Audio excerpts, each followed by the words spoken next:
Comme cela est de coutume chaque année, la résurrection de Jésus-Christ d'entre les morts a été célébrée à l'église missionnaire du Réveil mondial Émirem dans une atmosphère de joie à travers un séminaire d'enseignement du jeudi 18 au 21 avril 2019 autour du thème « Le triomphe de l'amour ».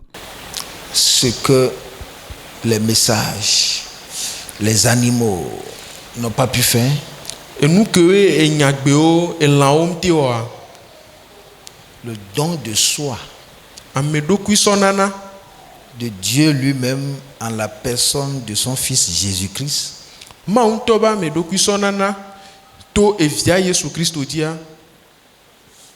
a réussi. C'est ça que nous appelons le triomphe de l'amour. Vous savez que si l'amour de Dieu n'était pas manifesté, il n'y aura pas de salut pour l'humanité. On n'est pas chrétien sans l'amour. Si l'amour n'a pas triomphé du péché, n'a pas triomphé de la méchanceté des hommes, n'a pas triomphé de la désobéissance des hommes, il n'y aura pas une vie venant d'en haut pour nous qui sommes à Émirem et pour l'humanité aujourd'hui. C'est pourquoi nous parlons du triomphe de l'amour. Cet amour que Dieu a manifesté à travers le don de son Fils qui a accepté de mourir pour nous. Quelqu'un ne peut pas mourir gratuitement s'il n'y a pas quelque chose qui ressemble à l'amour. Il n'y a que l'amour qui l'a amené à ça. Le premier jour du séminaire, les fidèles d'Émirem ont dans leur ensemble renouvelé leur alliance à travers la Sainte Seine en mangeant la chair et en buvant le sang de Jésus. Après avoir rendu grâce, ils le rompit. J'ai pris le pain et je rends grâce maintenant. Père, merci pour cette occasion que tu nous donnes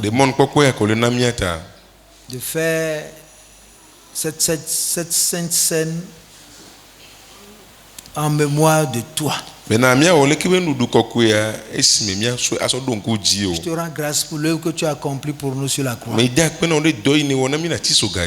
Merci Seigneur pour ce moment. Au nom de Jésus-Christ. Amen. Amen. Les enfants ont également participé. Est-il permis aux grands de prendre la Sainte Seine? C'est écrit où? À chaque fois que vous prenez, on dit à chaque fois que vous prenez. C'est mis pour qui? Ils ne sont pas des êtres humains. Les enfants ne sont pas des êtres humains. Toutes les conditions que les gens ont posées sont les barrières dénominationnelles. Moi, dans mon cas, je n'ai pas établi la Sainte Seine pour moi-même. C'est Jésus qui l'a établi en mémoire de Jésus lui-même. Et ils disent, quand nous prenons le sang, nous sommes en train de faire une nouvelle alliance avec lui. Donc s'il y a une alliance dont le contenu est consistant, est-ce que les enfants ne doivent pas en bénéficier? Les enfants ne doivent pas être dans cette alliance-là. Si nous sommes en train de faire nos réunions, nous sommes dans notre semaine pascale, est-ce que c'est possible que nous puissions dire aux enfants de quitter parce qu'eux, ils ne devaient pas voir ce qu'on est en train de faire? La plupart du temps, vous voyez, les enfants, même leur cœur est plus bon que nos cœurs. Les enfants obéissent facilement. Mais on voit aujourd'hui beaucoup de caricatures. On dit donc, cette personne n'est pas baptisée d'eau, n'a pas fait les coups de baptême, il n'est pas né de nouveau. Comment tu l'as su? Il y a des gens, on a des gens qui se disent avoir le baptême et tout ça, qui vivent dans la fornication. Le pasteur ne sait pas. Donc tout ça là, c'est un jeu. Donc c'est le Seigneur qui m'a dit que ceux qui viennent dans sa maison, ce sont ses enfants. Et il veut faire l'alliance avec eux. Vous êtes enfant ou vous êtes de n'importe quelle obédience, vous venez et que vous avez cru à ce que Dieu fait. Parce que dans tous les actes, dans toutes les institutions divines ou bien dans tout ce que Jésus a institué, que nous pratiquons dans l'église aujourd'hui, il n'y a que la foi. Les enfants croient. Jésus m'a dit, laissez-les venir à moi. Si Jésus avait le pain en main, ne va-t-il pas leur donner? Il avait la nourriture en main. Et vous allez voir les enfants aussi, vous regardez, vous prenez la Sainte Seine. C'est aussi une frustration de plus.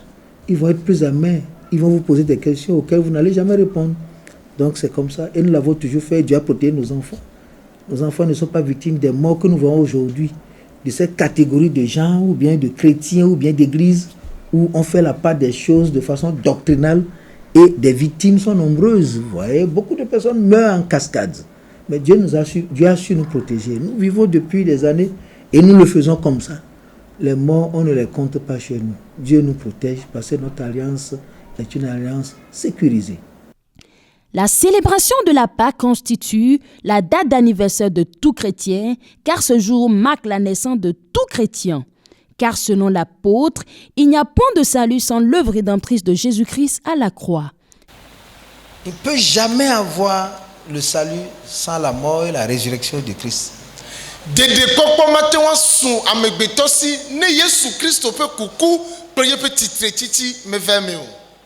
La Pâque de cette année, elle est particulière. Et pendant ces 4 jours que nous avons passés ensemble dans la présence du Seigneur, les enseignements que j'ai suivis, vraiment, j'ai été époustouflé. Parce que la Pâque, c'est une fête que nous avons compris autrement dans le passé. Mais à travers ce séminaire de 4 jours, j'ai compris en fait que la Pâque, qui est la célébration de la résurrection de Jésus-Christ, est en fait pour moi une date d'anniversaire de ma naissance. Parce que c'est la résurrection du Christ qui a été le début de ma naissance spirituelle. Je suis né en Christ à partir de la résurrection de Christ.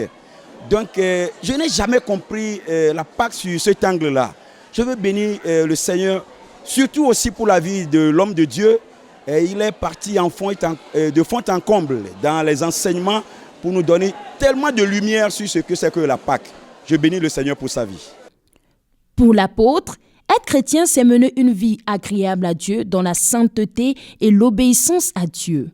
Pour matérialiser cette nouvelle identité de sainteté, tous étaient vêtus en blanc.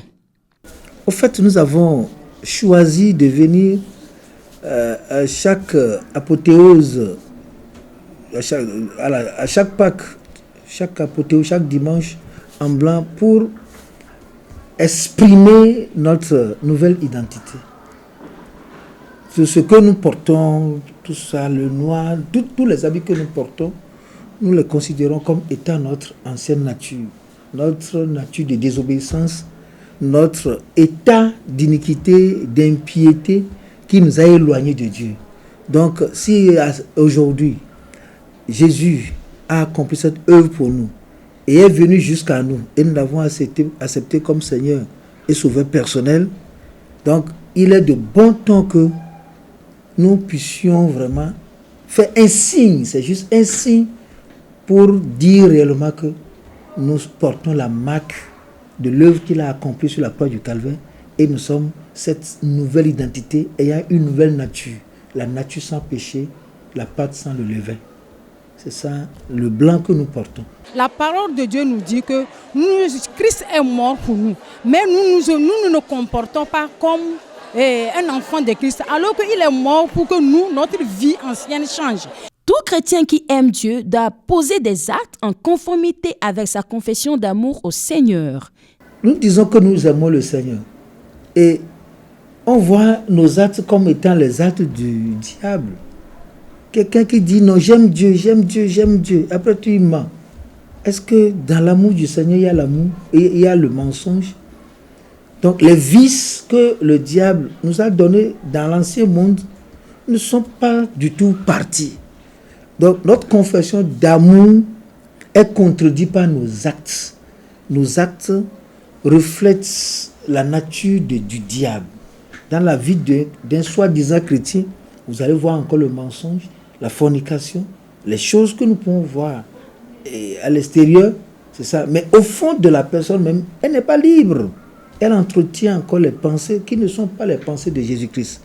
Donc il y a cette ancienne nature qui est en train de perturber ce que Jésus est en train de faire dans la personne. Donc ça veut dire que la personne, c'est juste une personne avec double nature. Et c'est vraiment dangereux pour notre marche chrétienne. C'est pourquoi nous avons dit qu'aujourd'hui, dans l'espace chrétien, c'est ce jeu qui est à la vogue. Nous aimons Jésus, mais nos vies, nos actes nous trahissent et disent réellement ce que nous aimons et ce que nous avons adopté. La Pâque est et demeure la plus grande fête chrétienne, digne d'être célébrée car elle marque la victoire de Jésus-Christ sur la mort et le départ d'une vie chrétienne victorieuse.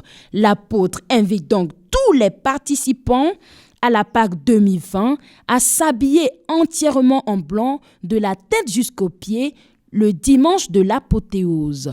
À la prochaine Pâque, j'ai instruit l'Église d'obéir Dieu. Si nous devons venir en blanc, nous venons totalement en blanc. Ce ne serait pas plusieurs couleurs, non, de la chaussure jusqu'aux chemises, tout ce que nous allons porter, le blanc, rien que le blanc, pas de blanc teinté. Nous voulons vraiment obéir Dieu en étant réellement des gens qui reflètent cette image de sainteté, comme au jour de l'enlèvement.